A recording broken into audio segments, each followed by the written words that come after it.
Hi guys, my name is Anna and welcome to my channel Deutsch Up. In this video I want to talk with you about one of the most important topics if you are learning German. And I'm going to talk about Goethe-Zertifikat B1, Teil Schreiben. Lass uns anfangen!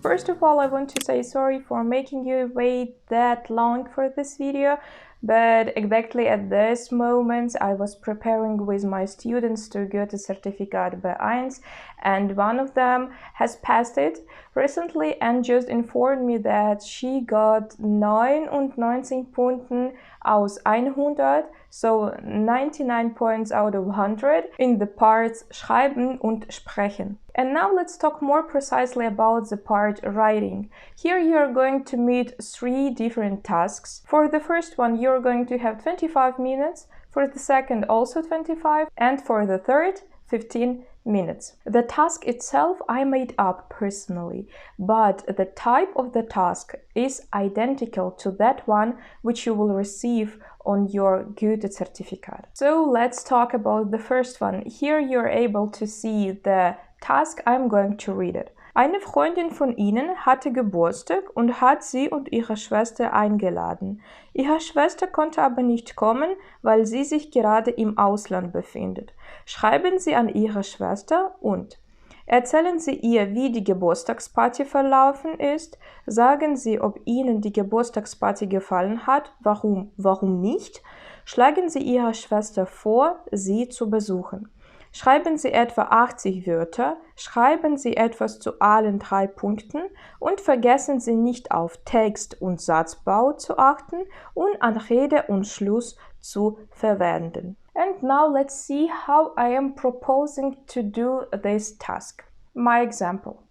Liebe Laura, erinnerst du dich noch an unsere Freundin Clara? Vor ein paar Tagen hatte sie Geburtstag und hat eine Party organisiert. Schade, dass du nicht dabei warst. Wir hatten viel Spaß.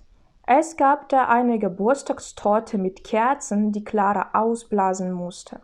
Sie hat coole Musik ausgewählt und auch einen DJ eingeladen. Wir haben wirklich viel getanzt. Diese Party hat mir total gefallen. Wir haben auch ein paar Fotos und Videos gemacht. Wenn du nichts dagegen hast, könnte ich dich in 2-3 Wochen besuchen und alles genauer erzählen. Ich fahre in dieser Zeit in den Urlaub und würde sehr gerne vorbeikommen. Sag mir Bescheid, was du darüber denkst. Liebe Grüße, Anna. What have I done good here? I didn't forget about Anrede und Schlussformen. Second, I wrote few sentences to each task I had to. And the last but not least, I was using a lot of different grammar type. And that's what I want to talk with you about more precisely. For example, I used a very nice Vergangenheitsform Präteritum. Vor ein paar Tagen hatte sie Geburtstag. Then I did a very nice Nebensatz. Schade, dass du nicht dabei warst. Relativsatz is also here present. Es gab da eine Geburtstagstorte mit Kerzen, die Clara ausblasen musste. And also my favorite Konjunktiv 2. Ich würde sehr gerne vorbeikommen. What I also always recommend to use is some idioms oder Redewendungen. Here I used, for example, Bescheid sagen and wenn du nichts dagegen hast. The second task lasts 25 minutes and it's about to write your own opinion. Let's look for the task. Sie haben im Internet eine Diskussionssendung zum Thema Sind die Bücher aus Papier nicht mehr aktuell? Gesehen. In den Kommentaren zu dieser Sendung haben Sie folgende Meinung gelesen. Ich würde sagen, diese Papierbücher kamen aus dem letzten Jahrhundert. Viele Menschen benutzen schon E-Books und sind damit zufrieden. Man soll nicht jedes Mal ein neues Buch kaufen und damit spart man viel Platz und Geld. Ich wähle definitiv E-Buch aus. Schreiben Sie jetzt Ihre Meinung zu diesem Thema, circa 80 Wörter. Let's look for the example for this answer. Für mich bedeuten die Bücher aus Papier sehr viel. Sie erinnern mich an meine Kindheit, wie meine Mutter mir Märchen zum Einschlafen gelesen hat und meine Studentenzeit, weil damals hat das Internet den Menschen nicht zur Verfügung stand. Außerdem glaube ich, es ist cool, eine eigene Hausbibliothek zu haben. Manche denken, dass es nicht gut für die Umwelt ist, so viel Papier zu verwenden, aber heutzutage gibt es vielfältige Wege, aus recyceltem Papier Bücher herzustellen. Ich stehe auf dem Standpunkt, dass Papierbücher immer noch auf dem Vormarsch sind und viele Fans haben. This task is a very nice opportunity for you to show how good you can use your German knowledge. First of all, let's talk about different grammar forms are used here. Rektionen. Sich erinnern an Akkusativ. It will be very cool if you will be able to use at least some of them in your text. Few Nebensätze, for example, wie meine Mutter mir Märchen zum Einschlafen gelesen hat. In this task, I used a lot of different idioms und Redewendungen. For example, auf dem Vormarsch sein, ich stehe auf dem Standpunkt und zur Verfügung stehen. What is also will be cool if you will be able to use some fancy words instead of the most used one. For example, herstellen instead of machen oder produzieren, verwenden instead of nutzen, vielfältig zum Beispiel instead of mehr oder viel und heutzutage instead of saying just heute. And I want to go back to my favorite phrase, ich stehe auf dem Standpunkt. It will be very nice if you will use some other Redewendung instead of meiner Meinung nach. It's really very used. Everybody knows about this. Just try to use something else. I'm not saying exactly this one. There is a lot other which you can find in the internet, but just like try to make your text außergewöhnlich. And the last but not least, the third task. In den Sommerferien suchen Sie einen Job, um Geld für eine Traumreise zu verdienen. Im Internet haben Sie eine Anzeige über einen Job im Restaurant gefunden. Schreiben Sie jetzt an Frau Müller, stellen Sie sich vor, sagen, warum Sie diesen Job brauchen und fragen Sie höflich nach einem passenden Datum, um die Besprechung zu organisieren.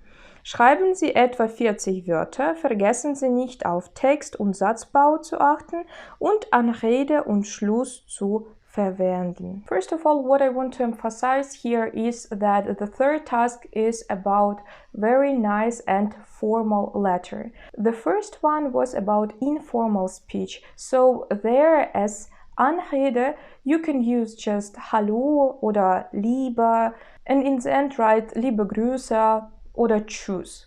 Here in the third task, it's very important to be as formal as possible and as höflich as possible. Very nice Anredeform will be here sehr geehrte Frau oder sehr geehrter Herr.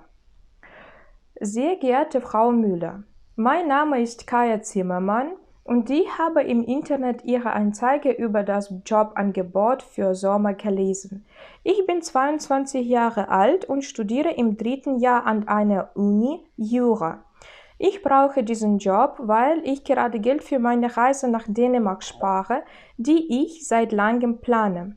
Könnten Sie mir bitte Bescheid geben, wann Sie Zeit hätten, um einen Termin mit mir zu vereinbaren? Ich würde sehr gerne Sie persönlich treffen und Ihre Fragen beantworten. Vielen Dank im Voraus. Hochachtungsvoll, Kaya Zimmermann. So, in this task, my Höflichkeit can show a very nice grammar structure, Konjunktiv 2. Let's see where I'm using it.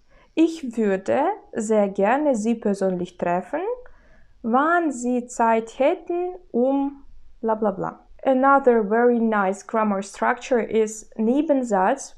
Ich brauche diesen Job, weil ich gerade Geld für meine Reise nach Dänemark spare und Relativsatz, die ich seit langem plane. Another way to show my Höflichkeit will also be the phrase Vielen Dank im Voraus. Thank you in advance. What I can also say about idioms, which one you already know, Bescheid geben oder Bescheid sagen, and also one of my favorite Schlussform, hochachtungsvoll. Instead of writing mit freundlichen Grüßen, it will be very nice to use this one. It's very formal, very höflich, and it can be translated as with all of my respect to you. Not that much students know about this form, so it will be very nice if you are able to use this. When you will be able to use some of those grammar structures and also some of those idioms or phrases, you will be evaluated very good in those tests. Want to remind you one more time that all of those types of the tasks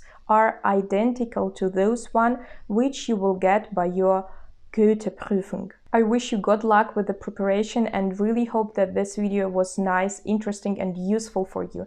If you have any questions, you can write them on the comments and I will try to answer them as soon as possible. Thank you for watching and see you next time. Bye!